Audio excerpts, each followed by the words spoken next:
everyone, I'm Dr. D. I'm a clinical psychologist specializing in transgender care. Welcome to my channel. Recently, one of you have left a very good question in a comment section below that I would like to answer today. By the way, please use the comment section to ask me any question that you may have. There are a lot of times I will not be able to answer to specifically because I don't know your individual case or your history, so I can't give direct advice. But it enables me then to do a video where I can generalize contextually, where it can help you as well as everybody else. So use that comment section because a lot of you know I read every single comment. So I go through each comment and I read everything that you guys write.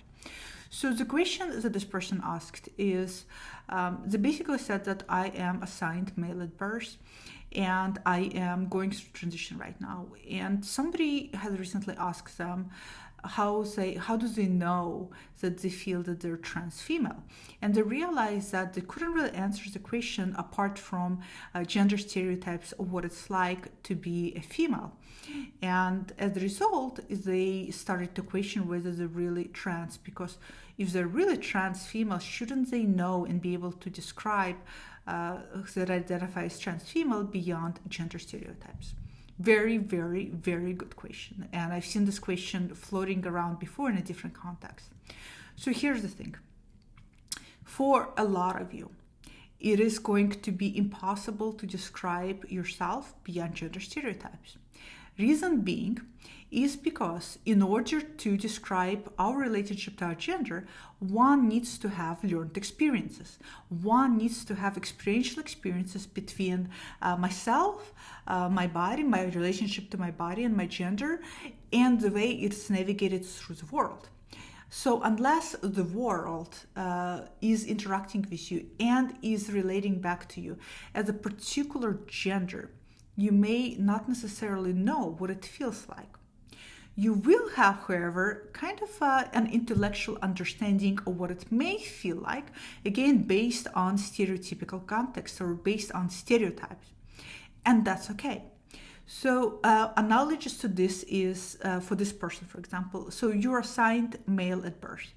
So you know from experience, from the moment you were born through the age 4 when you were actually aware and understood gender, throughout your whole childhood and upbringing, chances are, I'm assuming, that majority of the world and people around you interacted with you based on the perceived gender. And the perceived gender for you, I'm assuming, was male.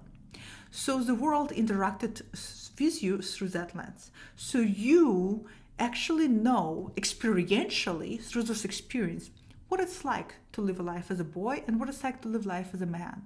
And if somebody were to ask you, you're able to draw from inner experiences beyond stereotypes. In fact, stereotypes may not even be fully applicable to you. So this is a great example why a lot of times one cannot really define who they are beyond stereotypes because you're not there yet. You will be there once you do go through transition, if that is for you.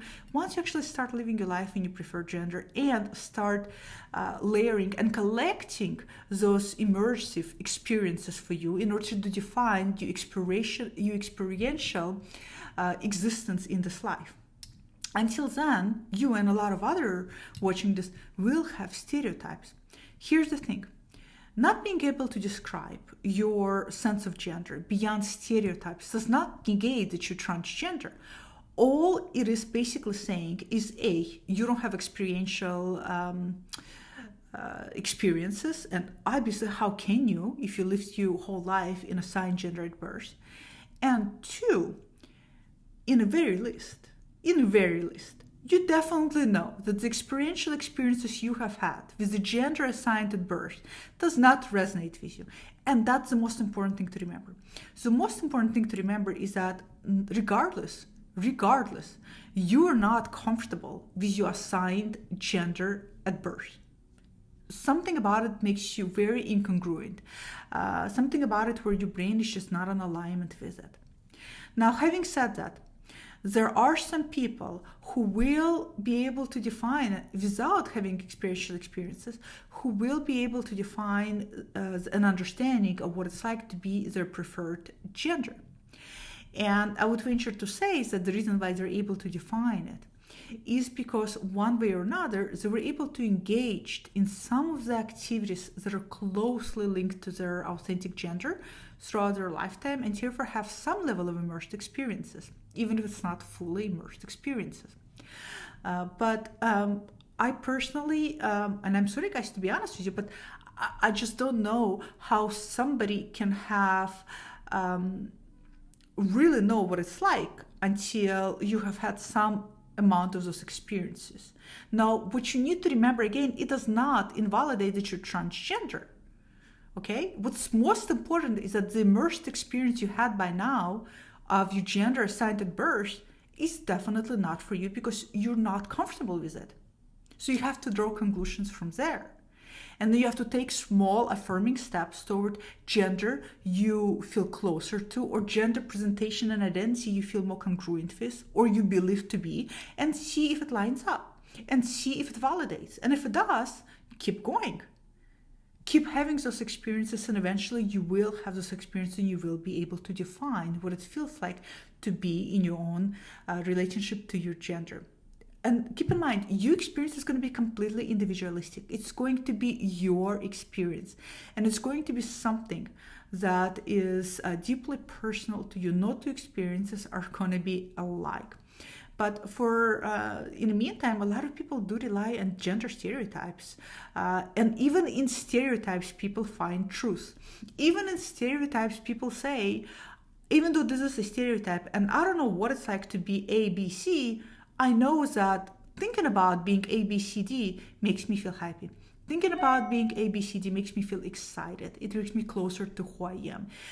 It makes me really, I'm able to imagine and fantasize my life from A, B, C, and that's also important. So, yeah, there's going to be people who are going to ask you, but do you really, how can you say if you've never been a woman, or how can you say if you've never been a man, or how can you say if you've never been a non-binary, that that's really your identity? Maybe you won't be able to vocalize it. Sometimes our sense of inner truth is not always easy to vocalize. So what? You're not on a trial. There's no jury. There's nobody's going to convict you, make decision based on your own inner sense of self.